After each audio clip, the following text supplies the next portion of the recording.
Carpal tunnel syndrome हाथ की नस के दब जाने के कारण हाथ के कुछ हिस्से में झुंझुनाहट और दर्द होने लगता है। यह दर्द कई बार हाथ की अंगुलियों से होते हुए कंधे तक चला जाता है। इसमें मरीज की साइड की 3 अंगुलियां, जैसे ये 3 और प्लस 1, इतने अंगुलियों में दर्द होता है। ये अंगुली बची रहती है और इसका आधा हिस्सा, इसमें दर्द नहीं होता है। यह खास तौर से इस जगह पे, यहाँ पे नस के दबने के कारण होता है। यहाँ पे एक मेम्ब्रेन होती है, फ्लेक्सर रेटिकुलम के नाम से जानी जाती है, जिसके नीचे से मीडियन नर्व की क्यूटेनियस ब्रांच जाती है। इस फ्लेक्सर रेटिकुलम के ठीक हो जाने के कारण से वह नस दब जाती है और यह स्थिति जिसमें दर्द, झुंझुनाहट और यह दर्द इन अंगुलियों से होते हुए कई बार कंधे तक चला जाता है। कार्पल टनल सिंड्रोम में 3 अंगुलियां, इसकी आधी, 2 ये अंगुली और अंगूठा, इसमें दर्द, झुंझुनाहट और कई बार इसमें वीकनेस सी महसूस होने लगती है। हालांकि वीकनेस, झुंझुनाहट और सुन्नपन के कारण से होती है। यह दर्द और ये स्थिति जो इसके लक्षण हैं ये बढ़ जाते हैं अगर हम हाथ को इस तरह की स्थिति में लाते हैं। अगर हम फोल्ड करेंगे, हाथ को फ्लेक्स करेंगे, इस कंडीशन में वो दर्द और जो भी लक्षण उसके हैं वो बढ़ जाता है। यह दर्द कई बार रात के समय में बहुत ज़्यादा हो जाता है। कार्पल टनल सिंड्रोम के लक्षण में सामान्यतया अंगूठा, इंडेक्स फिंगर, मिडिल फिंगर और लिटिल फिंगर का हाफ, लेटरल हाफ में झंझनाहट, सुन्नपन होता है। यह स्थिति तब और बढ़ जाती है जब हम हाथ को फ्लेक्स करते हैं। कलाई फ्लेक्स करने पे नस दबती है, जो दबी हुई नस है वो और भी दब जाती है, जिस कारण से इसकी तकलीफ और बढ़ जाती है। कई बार रात में इस तकलीफ की वजह से लोगों की नींद खुल जाती है। कई बार इसमें भयानक दर्द का एहसास होता है। अंगुलियों में कुछ कमजोरी भी महसूस हो सकती है। यह दर्द अंगुलियों से होते हुए, झंझनाहट अंगुलियों से होते हुए ऊपर कंधे तक जाता है। यह सामान्यतया उन लोगों में ज़्यादा होता है जो लोग कलाई को मोड़कर ज़्यादा काम करते हैं, जैसे म्यूजिशियन है, कंप्यूटर पे काम करने वाले लोग हैं। ऐसे लोगों में ये दिक्कतें ज़्यादा होती हैं।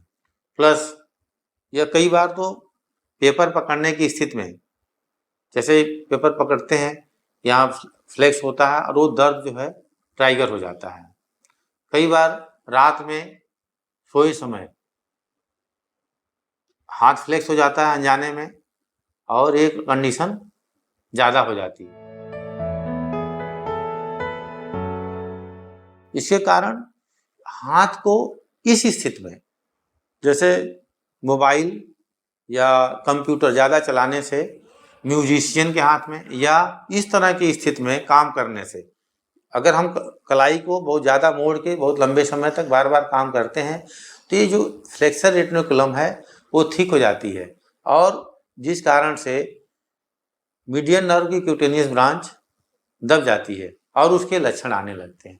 साथ में कई बीमारियां होती हैं जिसमें यह स्वतः फ्लेक्सर रेटिकुलम ठीक हो जाता है और उसके बीच का स्पेस कम हो जाता है। जैसे थायराइड के मरीज होते हैं, उसमें इस तरह की स्थिति पाई जाती है, या प्रेगनेंसी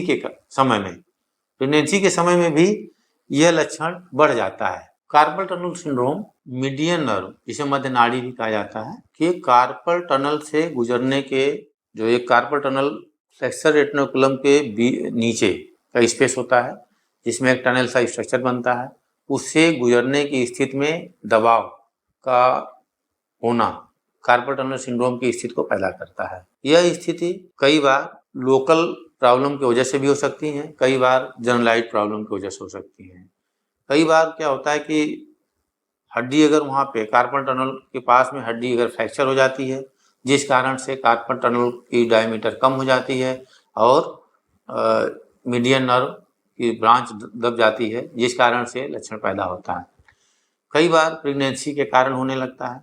यह बीमारी फीमेल में ज़्यादा कॉमन होती है, कारण कार्पल टनल स्त्रियों में पतला होता है और प्रेगनेंसी के समय, डायबिटीज के लंबे कोर्स के दौरान भी ये नर्व डैमेज हो जाती है।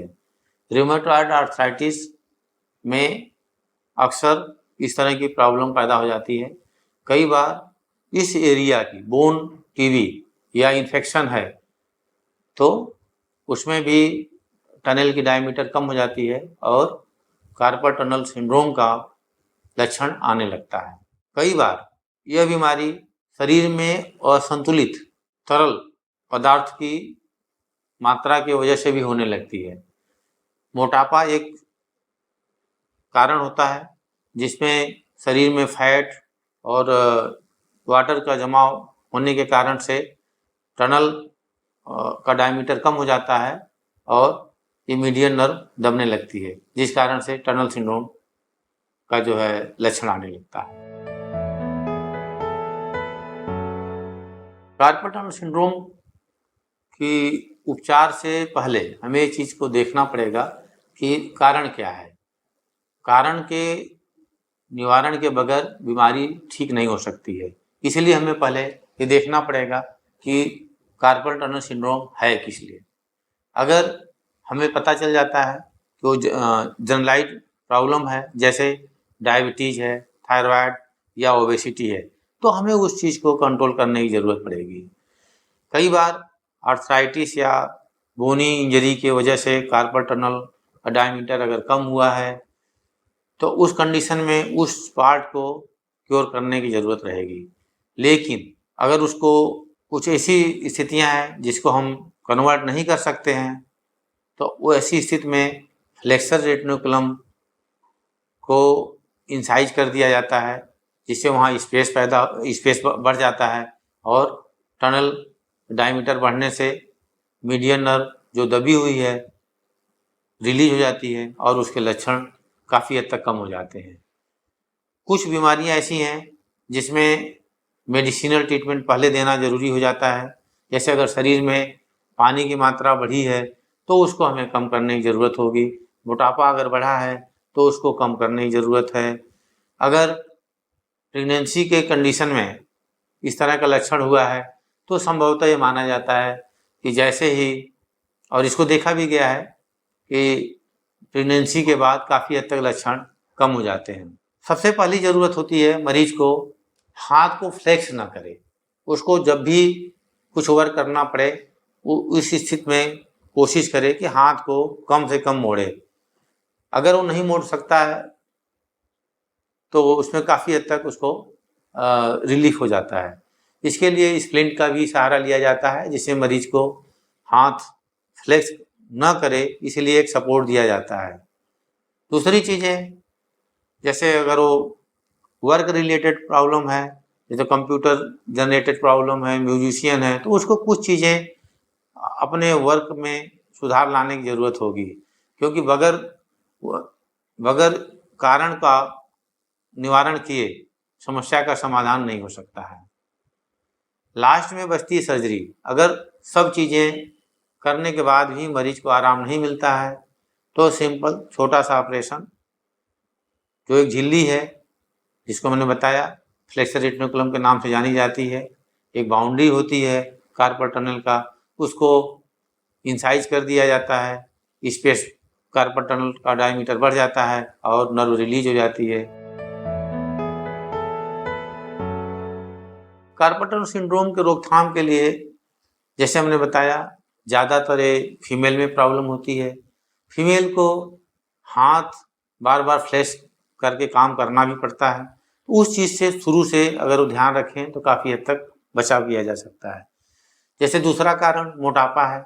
मोटापा से बचने की ज़रूरत है। मोटापा तमाम बीमारियों की जननी है, इसलिए मोटापा से जितना बचाव किया जा सके अच्छा है।